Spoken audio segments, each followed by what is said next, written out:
part of the Press Play Podcast Network. The 1-1 pitch. A swing and a drive to deep right. Away back. Goal!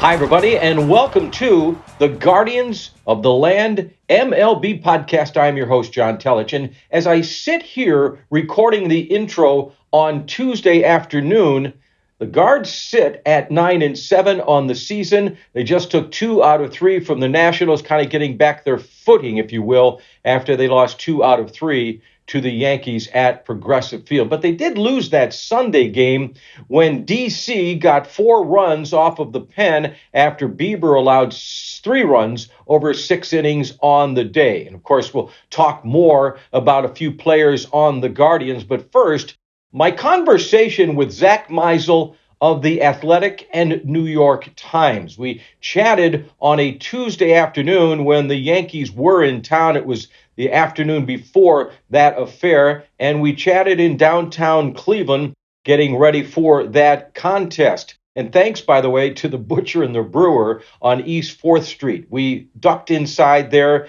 had a nice conversation where it was a bit quiet. You'll hear some ambient noise. It is a restaurant, as you could imagine, so they're getting ready for the day. But we sat down and chatted there a bit about a couple of topics that you will hear about rather shortly. So without any further ado, my conversation with Zack Meisel of The Athletic. Here it is.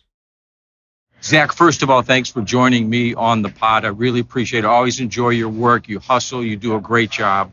And recently, you had a couple of pieces that I want to discuss, along with just generic terms, how the Guardians are doing. The story you did on Tito. You know, we've known him since 2013, how his self-deprecating style that he has. How does he come across to you? Oh, man. It's interesting. I've covered his whole tenure. So I remember when he first started, like, he could be a little prickly at times. Yeah. And I think he was trying to get to know Cleveland. I think he was, he came from such a different place, right? It's a different atmosphere. And I think the way things ended for him in Boston, he was a little hesitant, just not knowing what things were like in other places. He spent a lot of time there. And I think as he started to become ingrained in whatever culture he was helping to build and sort of understood the community in Cleveland, I think he was able to be himself more. And we've seen that. Mm-hmm. And I think that is actually at the key of what makes him successful is he's himself, and he's self-deprecating, and he's funny, and he has a story about everyone and everything. And, he's got high standards, I think, for his players, and a lot of that is effort-based, things like showing up on time and maybe asking the right questions, things like that. But you can see sort of the evolution, how he's helped change the organization top to bottom, and just how it all stems from his communication and his personality and those sorts of things. And I think the more time you spend around him, the more you see that on a day-to-day basis, and you come to understand that there aren't many like him. No. Did you have to, prove your baseball mettle to him at first? Your knowledge of the game, your understanding of the nuances of baseball, that kind of stuff? I honestly think you're being tested? I think you still are. Okay. Day to day. And there are things that you're not going to see eye to eye on. There are things you're going to question, decisions he makes that you might not agree with. And I think when you do your homework, when you come prepared, when you can at least explain your stance, then there's an understanding. Mm-hmm. And, I think it took some time to sort of develop that. Maybe early on, that first year, I think they got off to a little bit of a slow start in 2013. And I'm sure from his point of view, he comes from Boston, where everyone wants everybody fired after a day or two. And I think it took some time for him to realize, I guess, it's a more patient fan base in some terms, and then others, it's, you haven't won a World Series in 75 years. So right. I think it's just a different environment. And I think you've heard him say how much he loves it here and how he would never go anywhere else. I think he had an idea it could be that way. Mm-hmm. Remember, he spent a year here in 2001, got to know Chris Antonetti and Mark Shapiro. And, certainly nobody expected he'd be here over a decade. And the guy's got tenure pretty much. Yeah, he really does. He's just been spectacular here. Zack, let's go back to the real tough physical seasons that he had recently. Do you think that emboldened him towards seeing everything out there, trying to bring a title to Cleveland, to enjoying every last second that he has as a manager? Because he has some close calls there. Yeah, it's tough because he's a thoughtful guy, and it's human nature, right? Think about your own mortality or your future or what you still want to accomplish. And he doesn't like talking about himself, and he doesn't like being, I guess, dramatic, for lack of a better term. So he's kind of guarded when you ask him those questions. It took a lot for him to finally admit he had thought about his future and what might be next after managing if his health wouldn't allow him to continue that. So it's a good question. I don't know. I think he tries to stay very present in the moment, focused on the task at hand. All those cliches that, honestly, that's how you get a group of 23, 24-year-olds last year to really believe in themselves and not constantly think about how they're the youngest team. It's just focus on today, focus on what's in front of you. I think he takes that mindset into his daily life and thinking about his career. So, I know there were some days. I remember September of 2020, I think walking to get food or something before a game in the COVID year. There's no fans. The streets are empty. It's a ghost town. And I bumped into Tito. And at that point, he had stepped away. We knew he had been through some stuff, but he was saying it was dicey there. He had 3 surgeries in 4 days. He's in the ICU. And I think it was the first time where he felt, because he's been in baseball. There are pictures of him at 2-3 years old with his dad in the dugout. He doesn't know anything else. Sure. So for him to have to think, wait, do I have to find another job? Do I have to sit at home on my couch? I don't know how to function in society. So I just think it's just so different for him that I think there's some relief. And I think you saw that as last season went on, that he can still do this. It's not time yet. Okay. Talk about the hot dogs in his hometown. What's the deal with those? You did allude to those in the piece you wrote for The Athletic. So he comes from New Brighton, Pennsylvania, Western PA. It's about an hour and 40 minutes from Cleveland. And it's where his dad grew up, small town. He was describing 3rd Avenue as like this bustling epicenter of New Brighton. And there are a couple places to eat, and there's some traffic. There's a couple stoplights. It's not crazy, but before he took time off the second time, he was approaching the franchise record for wins as a manager. And I had this idea to try to really pull back the curtain and shed some light on who is this guy? Because, he hates talking about himself, and he'll brag about his players, but his accomplishments make him uncomfortable. Yeah. And so I started thinking of how can I tell this guy's story without him telling it, because he doesn't want to. So then he steps away, and then last season happened, and he sets the wins record. They held a surprise meeting for him. Chris Antonetti tricked him into thinking it was going to be an ESPN interview, and he walks into this room. It's filled with everybody in the organization. It's Brad Mills flew in for it, and he had some choice words for Antonetti, because he said, I don't want to be honored. I don't need attention for this accomplishment. But, it's the franchise has been around since 1901. It's whether he wants to admit it or not, it's an accomplishment to win as many games as he's won. So, I was thinking over the offseason, how can I chronicle this guy and sort of convey what he means to the organization and how he does it? Because I think the toughest thing in this sport is evaluating how much impact a manager makes. We vote for manager of the year every year, and what is it? It's just which team did better than we thought they were going to do. Is that on the manager? Is it on players developing? Is it the manager who played a role in that? So, and we don't see what goes on behind the scenes. You might have guys trying to throw haymakers at each other, and the manager has to be the one to step in and make peace. So it is a long way of saying I visited New Brighton, finally.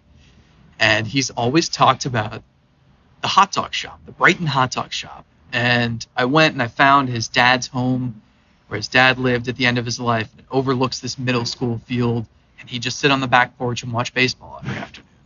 And down the street there's Francona Field, named after Tito and Terry, and so you can go knock on every door and everyone knows the name Francona.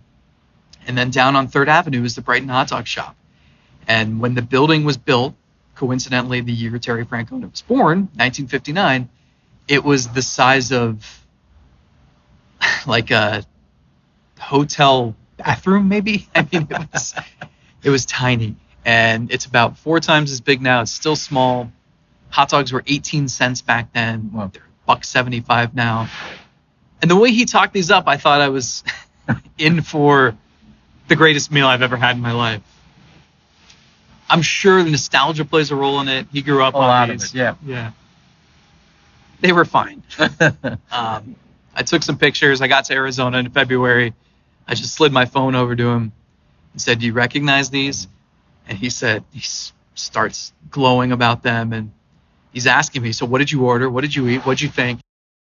I should have prepared better because I didn't know if I should talk them up just to get him going on it. If I should be honest and say they weren't very memorable. And so I hesitated, and he could tell right away that meant I didn't think Your they reticence meant you weren't going to give him a glowing review. Yeah, nothing special. And he, lightheartedly just goes off and starts shouting and says, "These are from God. These are how you know God exists. And they're the greatest thing in the world." And he started telling all these stories about times you wouldn't expect hot dogs to be the meal, but everybody in New Brighton wanted them. On his way home from his dad's funeral, he and his kids stopped there to eat hot dogs and things like that. So it's just a way of showing he'll talk forever about hot dogs, but he doesn't want to talk about how he has more wins than Mike Hargrove or Lou Boudreau. It's a dichotomy. That's pretty much the essence of what this guy's all about. Not about himself, but it's an individual sport, yet a team sport in so many different ways. You work on your individual craft at the plate to try to be productive, but still there are things you have to do within the confines of the game that are team oriented, and he somehow seems to mix both of them pretty well. Experience helps. Yeah. I mean, he had 4 really rough years in Philadelphia when he was in his late 30s, early 40s, and I think he learned a lot, sort of what not to do, what doesn't work. But the thing that makes him, and look, he makes decisions sometimes, pitching changes, lineup placements that we can critique, we can scratch our heads, and we might just never see eye to eye on. I think sometimes we lose sight that happens in every city, right? Find me a fan base that hasn't ever questioned a manager's decision making. But when it comes down to what actually makes him good at his job, it's communication, and it's building relationships with people and getting them to trust you. I think the best example of, and I'm sure one day he'll get enshrined in Cooperstown, and Brad Mills will be the one to talk at some point. And they've been tied at the replaced hip for right. about 40 years. But Brad Mills told me Tito will call a player into his office. There will be some coaches, front office people sitting there to tell the player, "We're sending you down," or "We're dropping you in the lineup," something like that. The player walks out. A couple minutes later, Brad Mills used to walk out with the player just to say, "Hey, you know what he told you, right? Like, you're going down to AAA." And the player's like, "Yeah, I know." Brad Mills is like, "Okay, you didn't seem upset." He's like, "Hey, I know Tito has my back. I know the team has my back." And so he's just able to connect on a level that you believe that he has your best interests. Okay. And I don't think, especially in today's game, managers are younger and younger. And you take a 38-year-old who's been through it all in the minors and the majors and has great experience and maybe has a good grasp of the analytical side, but it takes time to develop that. Yeah. It's like Will Brennan described it as mystical. Okay. Just this ability to say the right thing at the right time to the right person. And I don't think he was able to do that in Philly maybe early on, but he can certainly do it now. Wow. That's great insight on him. I really appreciate you opening up about that, and it was a fascinating article to read. Another one that you wrote about the aftermath of 30 years since the boat crash, Little Lake Nellie. Let's take a break here. It's a tough thing to transition to. take a break on the pod, and be right back with Zack. What's up, everyone? I'm Holly Wetzel. And I'm Tybus Powell. And we are your hosts of The Orange is Oranger, a Cleveland Browns podcast on the Press Play Podcast Network. We give you all the dog pound coverage that you'll need to get you through the regular season, hopeful postseason, and I'd say off-season, Tybus, but is there really ever an off-season for this team?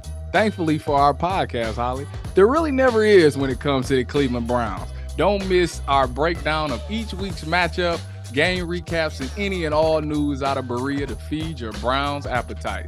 As we know, Holly, dogs gotta eat. Yes, they do. So hit that subscribe button and never miss an episode of The Orange is Oranger, Cleveland Browns podcast on the Press Play Podcast Network.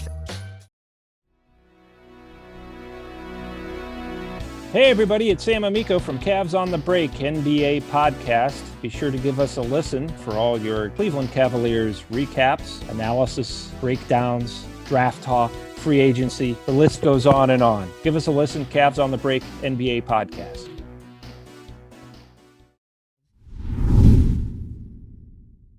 Zack, I was covering the team, back 30 years ago when that horrific accident took place. I've been there since to see the aftermath of it. You really took a personal side towards the aftermath of the boat crash at Little Lake Nellie when you profiled his son, Garrett. You went up to the Northwest to see him, and how did that whole situation go for you? So, you know the milestones, the anniversaries, good and bad. Yeah. And, I think I'd marked it down a couple of years ago.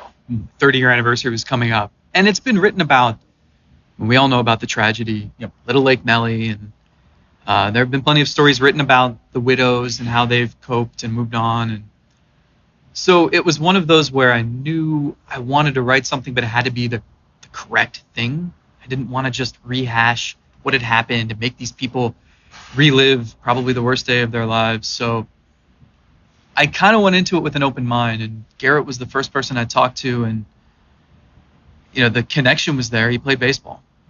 Okay, well, that's In the family, grandfather played. Yeah, I didn't even know. Steve's grandfather. right. Correct. And I didn't know any of that at first, but it was, whether Steve played or not, it was a baseball family. Yeah. And Garrett was a pretty good player in high school. He was the first time I ever talked to him, he's telling me about how he threw sidearm and say a little message to his dad before he took the mound, and that his career highlight was the day he got clocked at 97 miles an hour. And the best part, and the reason why I thought, okay, there might be something here, is I could tell he had this relationship in his head with his dad. He didn't know his dad. He was 7 months old at the time of that boat crash. So there's just something cool, and I don't know, it's hard to describe just how we can sort of craft this kinship with someone we don't even know. Right. Because you've heard stories, because you've read about him, you've seen pictures, you've asked questions to your grandparents about what he was like. And so he was saying, yeah, the best day of my baseball career was I threw 97 because I knew my dad threw 86 mile an hour junk. So it was cool. And the more I talked to him and got a sense for how things might have been different if his dad was there, what he's learned about his dad's career and what he was like as a person. It just, it seemed like this was someone who not only had a relationship with his dad, but was leaning on that, I think, during some trying times and using that to try to figure out his own legacy. Yeah. He wants to carry on his dad's legacy every time he goes to games up in the Portland area. He wears the Olin jersey, brings baseball cards, and if anyone recognizes the name, he hands out a Steve Olin baseball card. So he wants to carry on his dad's name and tradition, and then he's trying to sort out his own life too. So I didn't know that was going to be the story going into it. It took months to figure out that was the angle, but I just felt like it was the proper way to chronicle what happened that day without just rehashing something no one wants to rehash. Yeah. A lot of things were what ifs types of things, like, if Fernando Montez was in the boat as opposed to going to do something else to pick somebody up, if Grover had them work out that day. Yeah. There's so many things. I thought you had a beautiful statement about Garrett and his father, and I'm paraphrasing here, so please pardon the paraphrasing, but you were saying the man he knew so little of, but knew so much about, or grew to know so much about.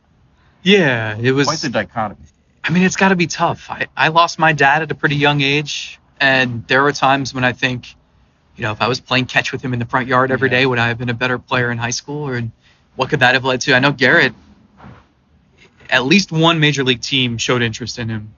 He didn't know how to talk to a scout. He didn't know how to play that game. Do I hire an agent? Do I try to go from high school to get drafted? Do I go to college and get drafted? How important are grades in school to all of that? Should I pitch? Should I be a right fielder? Should I stop swinging for the fences every time I step in the batter's box? So that's obviously something that if your major league pitcher of a father was around for, he could guide you. And so he was left with a lot of what ifs. He went into the Army, and that was a completely different experience, and that changed him. But then he came back from that and was thinking, man, I miss baseball. Did I make the right choice? And it's just, you said it. You have a life full of what ifs. And when everything can be traced back to that day, it's hard not to play that game. Yeah. And now he's on the other side of his troubles with alcohol, and that's no small feat in its own right. Wouldn't you say, Zach? Yeah, I mean, I think he knows what he wants. I don't think he knows the path to get there. Sure. I think he's matured a lot over the years. This is by his own account.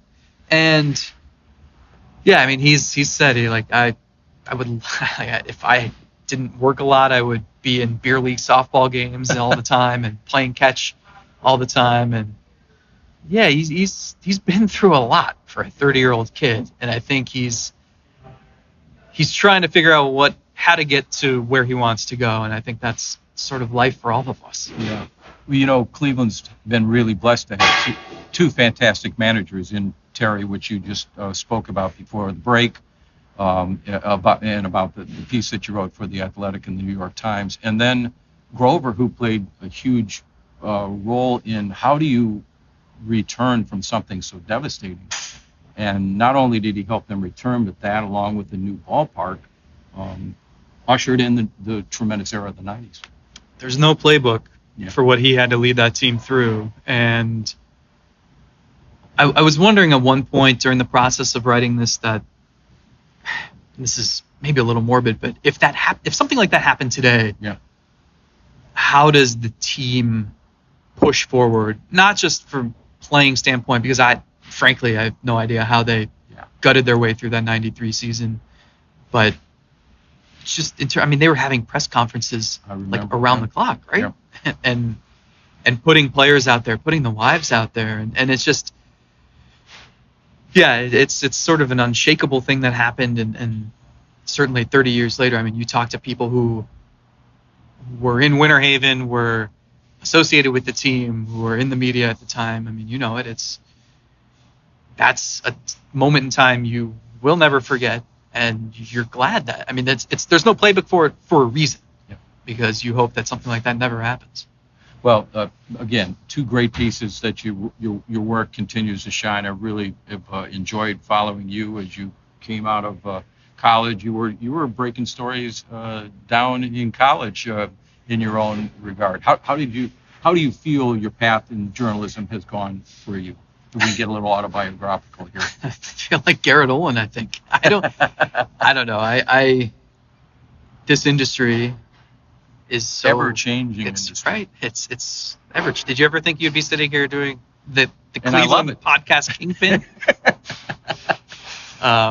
Wouldn't have known what it was back then, I don't know. It's funny. This is my 13th season covering this baseball team, and every step along the way, I feel like I've been in Paul Hoynes' shadow or just alongside him. Well, maybe not alongside him, because he likes to take layovers in the wrong time zones. But, I've watched him, and this is his 41st season, and I remember thinking, insane. Yeah, out of college, 2011 was my first year, thinking, I'll cover this team for a year or two, and then I'll move on to, I don't know, something bigger or different. And here we are. And I've had different schools of thoughts of that, where, is that a bad thing? I feel comfortable with where I'm at. My family and I love Cleveland, and I really enjoy interacting with the fans. And so I think the older I've gotten, the more I've thought, maybe it's a good thing. And it's not the path I had drawn up when I was 22. Maybe not even the path I had drawn up when I was 28. But I think there's something about this city and the fact that it's not the big New York, LA, Boston, Chicago, but it has 3 teams that fans are crazy passionate about, and that makes it so easy to find things to write. And if you've been around here long enough, you know this, you understand how the fans think, and you can. It's easier might not be the right word, but I feel like I have a good pulse on what sort of things they want to read, because I know what I would want to read.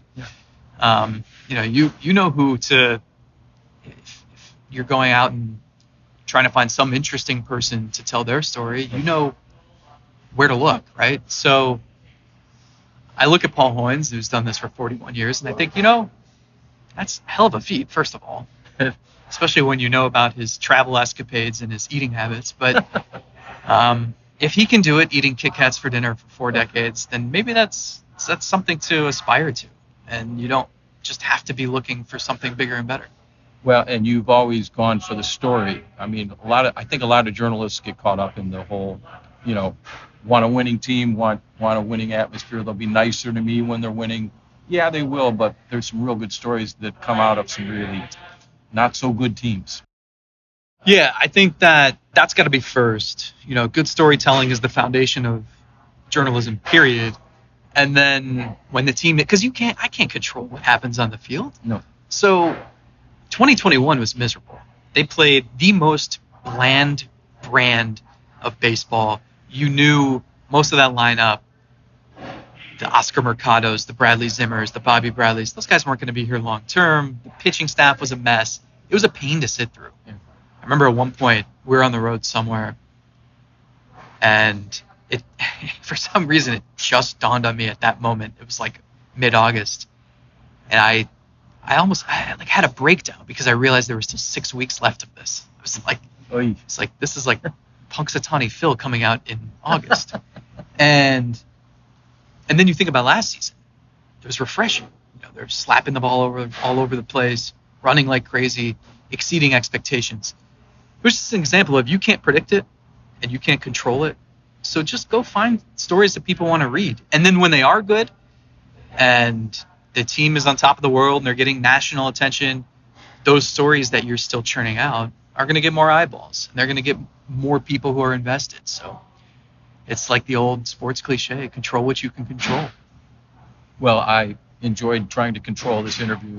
Great insight. Thanks so much, Zach. All the best to you. Can I ask you a question? Can I turn the tables around? Sure, you sure can. Did you think one day I'll retire and I'll sit on a beach somewhere? Or did you think when I retire, I'm still going to have that itch to do things? 100% the second option.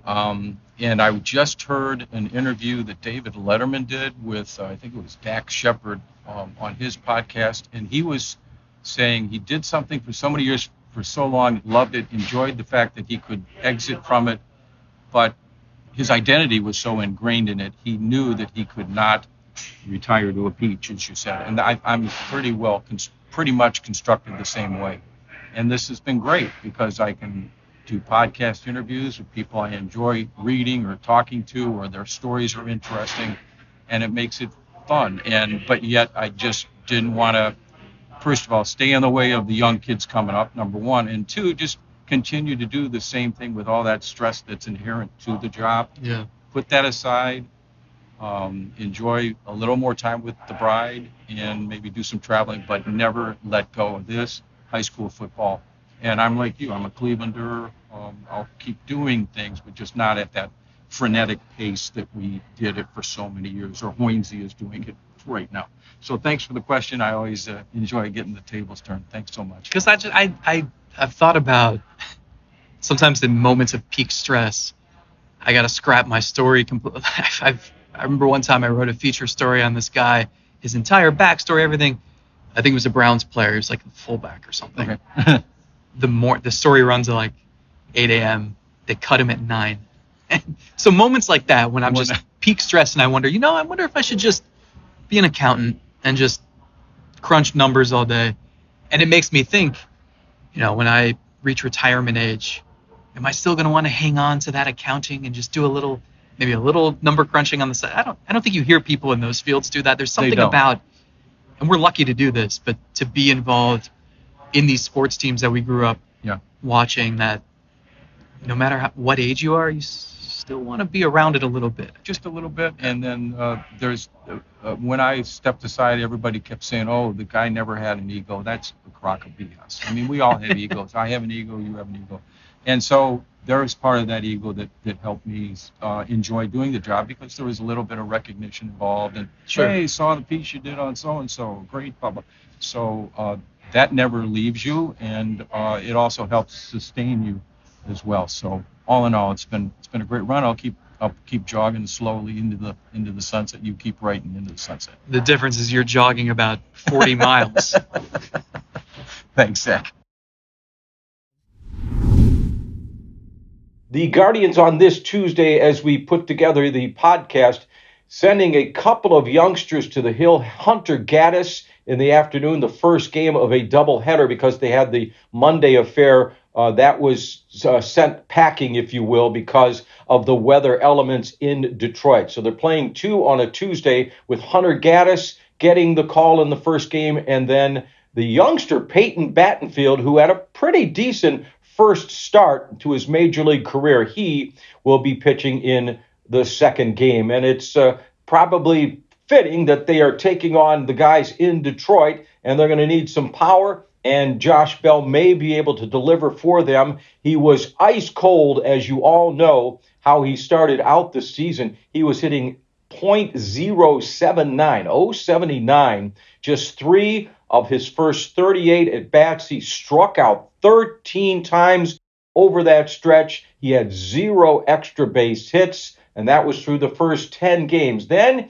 he started to find himself a little bit against the Yankees, and then against the Nationals as well. Started to hit the ball around the yard. The launch angle came up. He was basically banging balls into the ground for the most part before he started to come out of his little mini funk, if you will. And so in the last 5 games before the Detroit series, prior to the series, he was 8 for 20, 400, and he had 1 home run and 5 doubles, 4 RBI over that stretch. So Josh Bell getting his first home run as a Guardian. We'll see if he can parlay that, not to steal a betting term, folks, but see if he can get that into greater things as they move forward in the season. He's hitting, I think, 179 right now. Schedule, well, the doubleheader today, and then a game in the afternoon on Wednesday against the Tigers. Then it is home when the Guardians will take a 6-game homestand to the fans at Progressive Field. They will have Miami in for 3, and then Colorado will be in for 3 as well. We'll see how they fare after they had that nice warm weather stretch for a week or so in Northeast Ohio. And then now, as we sit here, it's a bit on the nippy side. We'll see what happens the rest of this week and throughout the rest of the season. Always enjoy our conversations with our guests, and thank you very much to Zach for sitting down and chatting about Terry Francona, and also that tragic set of circumstances that a lot of things had to kind of come to happen in order for those Indians players back in '93 to be even on a boat on a little lake down there in Florida outside of the Winter Haven area, and tragedy struck the team. And I also, on a personal note, really have to congratulate and laud the former Indians manager, Mike Hargrove, for the tremendous job that he did shepherding the team, the organization, all the fans out of such a horrific tragedy, and setting the wheels in motion for them to climb out of the tragedy. And then it was only a year later, they were in the new ballpark, and then the year after that, in '95, they were back in the playoffs, and the great era of Indians baseball in the '90s was basically in full swing. Thanks again, gang. I appreciate you listening to the Guardians of the Land MLB podcast. I encourage you to check out all the other podcasts that are here on the Press Play Podcast Network. And until the next time, we'll catch you right around the block. Thanks for listening.